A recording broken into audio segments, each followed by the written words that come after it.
विश्व के सभी मेरे साथियों को राजरत्न अंबेडकर की ओर से जय भीम, नमो बुद्धाय। द अनटोल्ड अंबेडकर के दूसरे भाग में आप सभी लोगों का स्वागत है। इस भाग को शुरुआत करने से पहले आज डॉक्टर बाबा साहब अंबेडकर जी के गुरु महात्मा ज्योतिराव फुले इनकी 193rd बर्थ एनिवर्सरी है। इस अवसर पर मैं अंबेडकर परिवार की ओर से आप सभी लोगों को महात्मा ज्योतिराव फुले इनके जयंती के हार्दिक हार्दिक शुभकामनाएं देता हूं। आप सभी लोग जानते हैं कि डॉक्टर बाबा साहब अंबेडकर अपनी पढ़ाई पूरी करने के बाद बड़ौदा सरकार के नौकरी में उपस्थित रहने के लिए मुंबई से निकले। जब बाबा साहब अंबेडकर इस नौकरी को करने के लिए जा रहे थे तब बाबा साहब अंबेडकर जी का और उनके पिताजी का झगड़ा हो गया। बाबा साहब अंबेडकर जी के पिता नहीं चाहते थे कि उनका बेटा यानी डॉक्टर भीमराव रामजी अंबेडकर ये नौकरी करे। देखो, एक तरफ राम जी अपने बड़े बेटे आनंद को नौकरी करने के लिए विनती करते हैं, लेकिन दूसरी तरफ अपने बेटे भीमराव रामजी अंबेडकर को नौकरी करने से रोकते हैं। ऐसा क्यों है? इसकी एक वजह है। रामजी अंबेडकर जी के पिता मालोजी और उनके पिछली दो जनरेशंस ये सारी की सारी मिलिट्री में थी। मालोजी के पास तो इतनी जमीन थी, 2 हेक्टर 59 आर इतनी जमीन मालोजी के पास थी, लेकिन फिर भी मालोजी उस जमीन को कसने के बजाय वो मिलिट्री में काम किया करते थे। यहां तक कि रिटायर्ड होने के बाद भी वो अपने बेटे जो मिलिट्री के साथ है, मिलिट्री में है, उनके साथ रहा करते थे, लेकिन अपने जमीन पर उसको कसने का काम नहीं करते थे। यहां तक कि महार वतनदार की जमीन ये अपने बेटों को भी ना मिले और वो ये काम ना करे, इसलिए वो कोशिश करते थे। मालोजी खुद 16वें साल में मिलिट्री में भर्ती हुए थे। बाबा साहब के दादाजी उस समय नाम के आगे, महारों के नाम के आगे नाक लगाने की प्रथा हुआ करती थी और इसलिए मालोजी को मालनाक के नाम से जाना जाता था। मालोजी अपने शौर्य के लिए उनको 17 मेडल्स अंग्रेजों ने दिए गए थे और उनके शौर्यों को देखते हुए उनको सिंह नाक यह पदवी भी मालोजी को लगाई जाती थी। मालोजी ने अपने बेटे को तैयार किया और रामजी बाबा को उनके आयु के 18वें साल में ईस्ट इंडिया कंपनी के 106 सैपर्स एंड माइनर्स इस विभाग में उनको भर्ती करवाया था। मालोजी बाबा ने रामजी को तैयार किया और रामजी ये गणित में और अंग्रेजी भाषा में प्रभुत्व रखते थे और इसी गुणों को देखते हुए अंग्रेजों ने रामजी बाबा को मिलिट्री के स्कूल में पढ़ाने की भी एक एडिशनल जिम्मेदारी दे दी थी। 2 काम बाबा साहब के पिताजी किया करते थे, मिलिट्री का काम भी और मिलिट्री के स्कूल में पढ़ाने का काम भी रामजी बाबा किया करते थे। रामजी बाबा ने जब ये मूवमेंट को आगे लेकर चलने की कोशिश कर रहे थे, उतने में ही पेशवाओं ने, पूना के ब्राह्मणों ने, जब पेशवाई को रद्द किया गया तब एक कंडीशन रखी कि इन महारों की ये जो बटालियन है इसको बंद किया जाए। अंग्रेज तो हमारे सगे नहीं थे, घर के नहीं थे। अंग्रेजों ने इस महार बटालियन को बंद करवाया और परिणाम यह हुआ कि रामजी बाबा की नौकरी चली गई।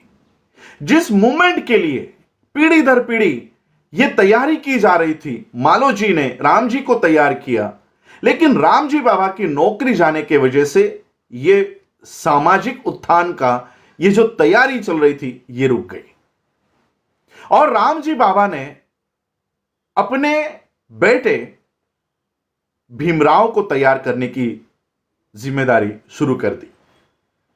जब रामजी बाबा की नौकरी चली गई तो रामजी बाबा ने अपने 11वें बेटे आनंद को आकर कहा कि उनकी नौकरी चली गई है, क्या वो अपनी पढ़ाई छोड़कर क्या भीमराव को पढ़ाने के लिए नौकरी करने की तैयारी रखते हैं? तब आनंद ने जो जवाब दिया है, ये जवाब तो सभी लोगों को पता है, चांगदेव खैरमोड़े के ग्रंथ में भी लिखा हुआ है। आनंद ने जवाब दिया कि पिताजी, किसी बड़ी इमारत की अगर नींव होने का अवसर अगर उनको प्राप्त होता है तो वो नींव बनने के लिए तैयार है। और आनंद ने अपनी नौकरी छोड़कर भीमराव को पढ़ाने की जिम्मेदारी उठा ली और ऐसे करते करते बाबा साहब को पढ़ाया। और जब बाबा साहब अंबेडकर जी को यह पढ़ाई पूरी करने के बाद इस समाज में सामाजिक गुलामगिरी को तोड़ने की जब बारी आई, तब बाबा साहब अंबेडकर जी को यह शर्त रखी गई थी कि जो पैसा पढ़ाई करने के लिए बाबा साहब को दिया जा रहा है वो पूरा होते ही, पढ़ाई पूरी होते ही उनको बड़ौदा सरकार की नौकरी में ज्वाइन होना पड़ेगा। और तब रामजी बाबा को यह लग गया कि ये हमारी सामाजिक गुलामगिरी से बाहर निकालने के लिए बाबा साहब तैयार हुए थे, लेकिन अब उनको नौकरी करने के लिए जाना पड़ेगा। तब रामजी बाबा इस विरोध में खड़े हुए और बाबा साहब को कहा कि आपका जो समय है ये आपका नहीं है, वो समाज का है। इस सामाजिक गुलामगिरी से बाहर निकालने के लिए आपको यह पढ़ाई करने की, हम लोगों ने आप लोगों को यह पढ़ाया है और इसलिए आपको इस सामाजिक गुलामगिरी से बाहर निकलने के लिए आपकी पढ़ाई का, आपके वक्त का पूरा उपयोग करना है। लेकिन बाबा साहब ने अपने पिता को कहा कि मैं ये नहीं कर सकता, क्योंकि बड़ौदा सरकार का ये नियम है, ये शर्त है कि उन्होंने जो पैसे दिए हैं वो केवल मुझे वहां पर नौकरी करने के लिए, वहां पर अपना वक्त लगाना होगा। बाबा साहब 1913 के जनवरी में इस बड़ौदा सरकार की नौकरी करने के लिए निकल गए। बाबा साहब बड़ौदा जाने के बाद बाबा साहब के साथ क्या हुआ ये आप सभी लोग जानते हो, लेकिन मुंबई में उनके पिताजी के साथ क्या हुआ ये बहुत कम लोग जानते हैं। जैसे ही बाबा साहब बड़ौदा में नौकरी करने के लिए गए, मुंबई में उनके पिताजी ने बिस्तर पकड़ लिया, वो बीमार रहना शुरू हो गए।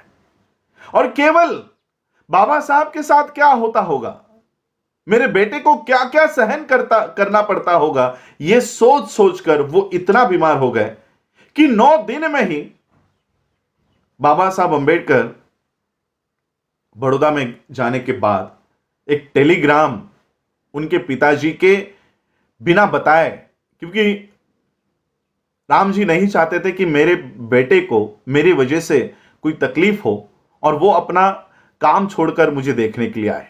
लेकिन घर वालों ने 9वें दिन में ही बाबा साहब को तार भेजी, टेलीग्राम भेजा कि पिताजी बहुत सीरियस है, तुरंत लौट आओ।